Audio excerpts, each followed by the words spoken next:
Great Riyansh morning. आम्ही आता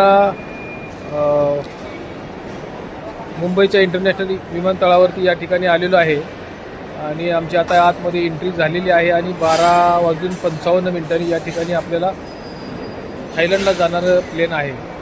तर खर्चाला म्हटलं 10-15 हजार रुपये बाद झाले. आपल्याकडे 15,000 असल्यानंतर आपण भारतामध्ये 5-6 दिवसामध्ये अत्यंत चांगल्या पद्धतीनं आपण राहू शकतो. 15,000मध्ये अगदी दिवसाला 5,000 खर्च केला तरी 3 दिवस तरी राहू शकतो.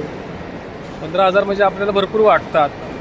पण ह्या एअरपोर्टमध्ये बघा की इथं मनी एक्सचेंज, फॉरेन एक्सचेंज लिहिलेलं आहे बघा, मनी एक्सचेंज.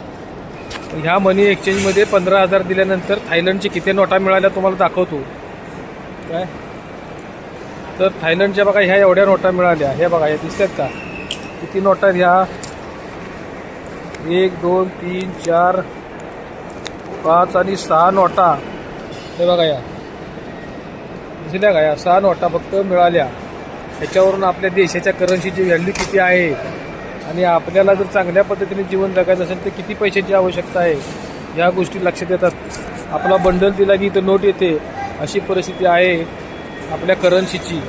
त्यासाठी आपल्याला काम भरपूर प्रमाणामध्ये करून भरपूर पैसे मिळवले पाहिजे, तेव्हा कुठेतरी आपण राष्ट्रीय आंतरराष्ट्रीय दर्जाचं जीवन जगू शकू.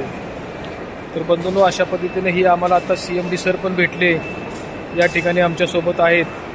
आणि आता आमची एक बॅच आहे, ती 70 ते 80 लोकांची बॅच आहे. उद्यासुद्धा काही जण येणार आहेत.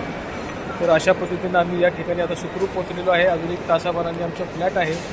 पुढच्या अपडेट मी आपल्याला वेळोवेळी कळवत जाईल. तोपर्यंत थँक्यू, धन्यवाद.